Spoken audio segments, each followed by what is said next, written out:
There's a quiet kind of chaos that lives inside your mind. It doesn't announce itself with alarms or shouts.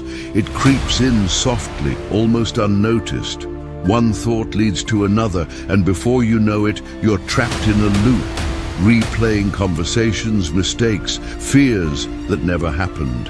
You tell yourself you'll stop, you try, but you don't. And the mind knows this. It knows how to keep you hooked. Overthinking isn't just thinking. It's an addiction. The brain craves it. Every worry, every what if, every imagined disaster releases a tiny spark of attention, a subtle rush of engagement. It feels irresistible, even when it drains you, even when it steals your peace, even when it convinces you that calm is impossible. You return to it. You can't help it. The more you fight it, the more it whispers back. And here's the thing. Most people never notice. They think it's normal. They live their lives chained to invisible loops, unaware that their own minds have become their captors. Work, relationships, sleep, all invaded by relentless chatter. The addiction is silent. The craving is invisible. Yet it shapes every decision, every mood, every fleeting moment of joy you thought you had. But awareness is the first step. Recognizing that your mind is addicted, that it feeds on your fears and curiosity, is where change begins. It is uncomfortable, even painful, but it is liberating. This is the trap, subtle, seductive, endless. And this is also where the possibility of freedom starts to emerge. The mind can be trained. The loops can be broken. The addiction can lose its hold. But first, you have to see it. Why can't we stop? Why does the mind keep circling the same thoughts, spinning the same anxieties over and over again, even when we know it harms us? It's not weakness. It's not laziness. It's a kind of addiction, one that most people don't even recognize. The brain craves patterns. It thrives on repetition. Each worry, each imagined scenario, each what if is a tiny loop that lights up the circuits of attention and anticipation. Your mind becomes a cage that you willingly enter, thinking you're exploring reality, when in truth, you're wandering through illusions it has crafted. Overthinking feels urgent, important, necessary. It promises solutions, it promises clarity, and yet it delivers the opposite: fatigue, frustration, doubt, and sometimes despair. We overthink because our minds are wired to seek certainty in an uncertain world. We replay conversations, scrutinize choices, worry about outcomes we cannot control. The fear of failure, the hope of perfection, the craving for reassurance, these are all triggers. They feed the loop. They make overthinking irresistible. You try to escape, but your own curiosity, your own desire to fix the future, drags you back in. And it's subtle. So subtle that it hides in everyday life. The extra scroll through social media, the endless replay of a mistake at work, the second guessing of a casual conversation, each instance reinforces the loop. Each spark of mental engagement reinforces the addiction. It doesn't shout, it whispers. And whispers are far more seductive than shouts. Yet the Stoics would say that this loop is not your master. Your mind is a tool, not a tyrant. The very thing that traps you can be observed, understood, and trained. Awareness is the first step. Recognition is the first rebellion. Marcus Aurelius wrote that it is not events that disturb us, but our judgments about them. Epictetus said that external things are beyond our control. Only our thoughts and actions belong to us. This is not just philosophy, it's a blueprint for breaking the addiction. by noticing the patterns, by labeling the compulsion to overthink, by reminding yourself that much of what your mind fears is neither real nor controllable, you begin to reclaim space. Space for calm, space for clarity, space for decision instead of reaction. Still, the pull remains strong. The mind wants to wander.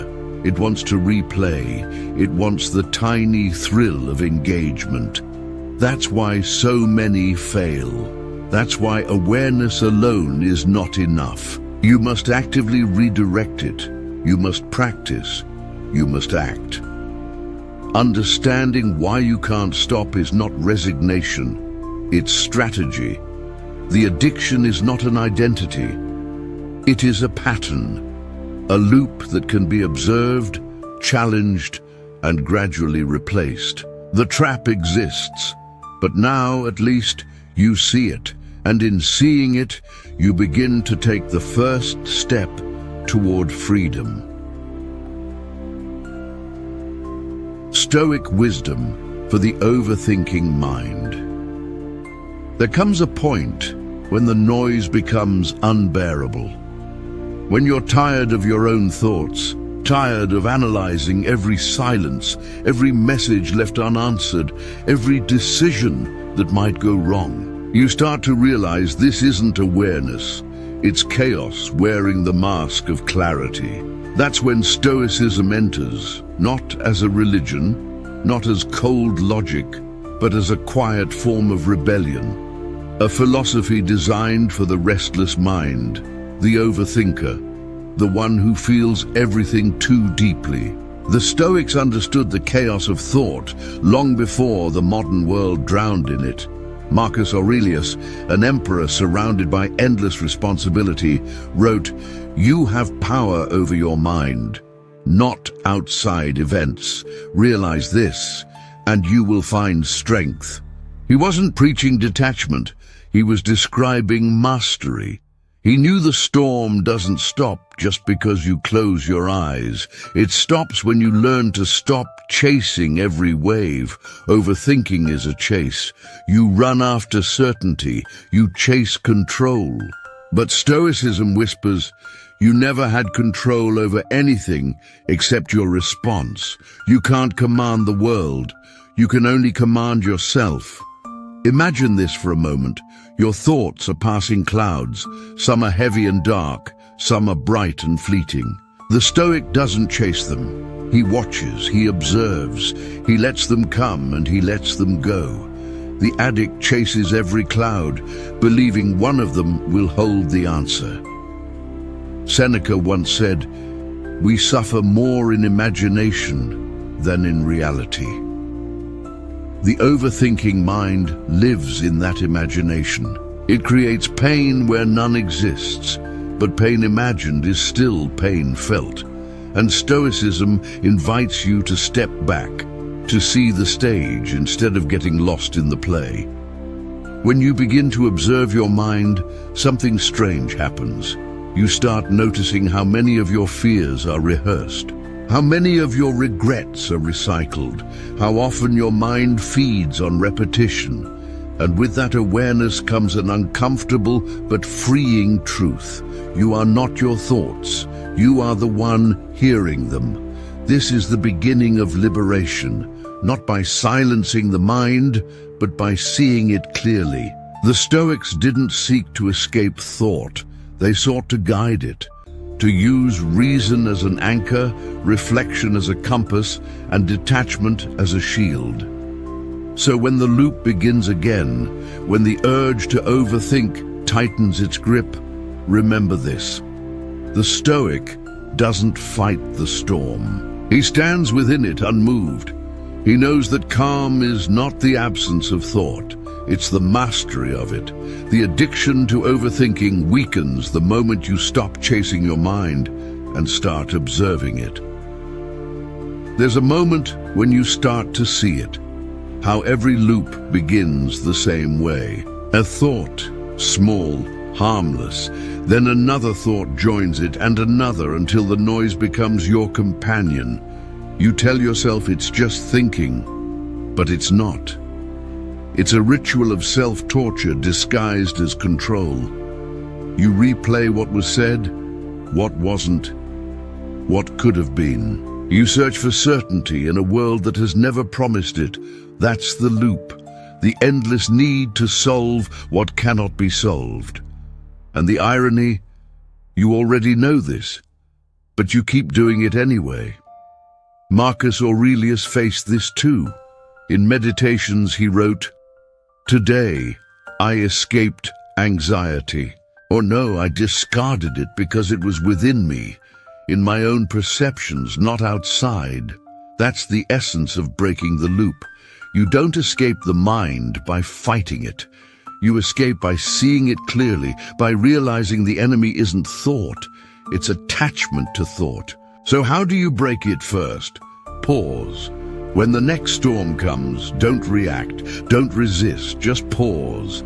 Feel the urge to spiral, but don't move. You'll notice something powerful.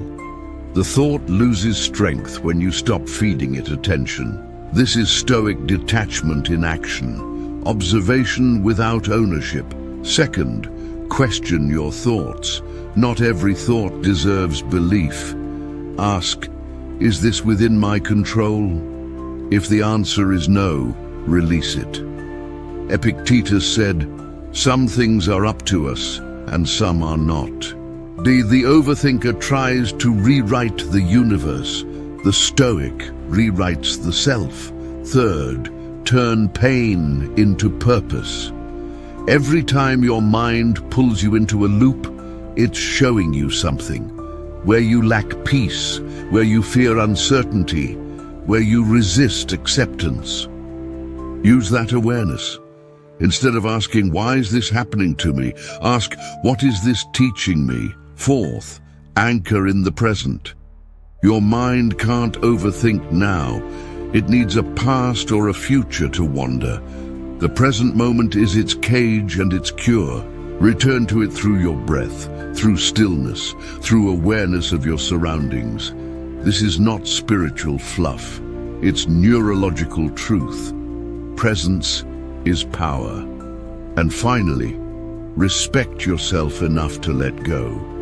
Because clinging to every thought is a form of self-neglect. You deserve peace. You deserve rest. Your mind will scream that you can't let go, that you must keep solving, fixing, predicting, but you don't. You only need to be. That's how the Stoic breaks the loop. Not with force, but with understanding. Not by silencing the mind, but by mastering its rhythm. Overthinking loses its grip the moment you realize you don't need to control everything to be free. You only need to control yourself. There comes a point when the war inside you begins to quiet. Not because the battle is over, but because you finally understand it was never yours to fight. All those sleepless nights, the endless mental reruns, the desperate search for meaning in things that refuse to make sense. They were never about truth. They were about control. You wanted the world to align with your expectations. You wanted people to behave as they should, outcomes to match your effort, emotions to stay within reason. But life doesn't bargain with the overthinker. It teaches through surrender. The Stoics knew this well. They didn't seek to dominate life. They sought to coexist with it. Epictetus, once a slave, said, "Freedom is the only worthy goal in life. It is won by disregarding things that lie beyond our control." Those words aren't about resignation. They're about power, the quiet kind that comes when nothing outside of you can shake what's inside of you. The overthinking mind believes freedom means knowing. The Stoic knows freedom means accepting. You don't need to understand every outcome to live peacefully within it. You don't need to win every argument inside your head. You just need to choose where your energy goes. There's a beauty in not chasing every thought, a strength in letting silence answer what your mind cannot. When you stop fighting reality, you begin to see it clearly. And clarity, not certainty, is what the Stoic lives by. Imagine standing at the edge of a storm. The winds howl, thoughts spin, chaos begs for attention. But you stand still, not because you're numb, but because you've learned peace isn't the absence of storms, it's the refusal to be blown away by them. That is the essence of Stoic freedom. Not control over life, but harmony with it. Not the end of emotion, but mastery of reaction. So when the next spiral begins, when your mind tries to drag you into its familiar whirlpool of what-ifs and should-haves, pause and smile. You've been here before. You know this place. But now you also know the way out. Take a breath. Let the thought pass like a cloud across the sky. You don't need to chase it. You don't need to fix it. You only need to return to yourself, because freedom isn't found in conquering your mind. It's found in realizing you were never your thoughts to begin with. And when you live that truth, when you finally stop negotiating with the noise, you'll feel it. The kind of stillness that isn't empty, but full of power, full of peace. Full of you, that's where Stoicism leads, not to control, but to calm. Not to perfection, but to peace.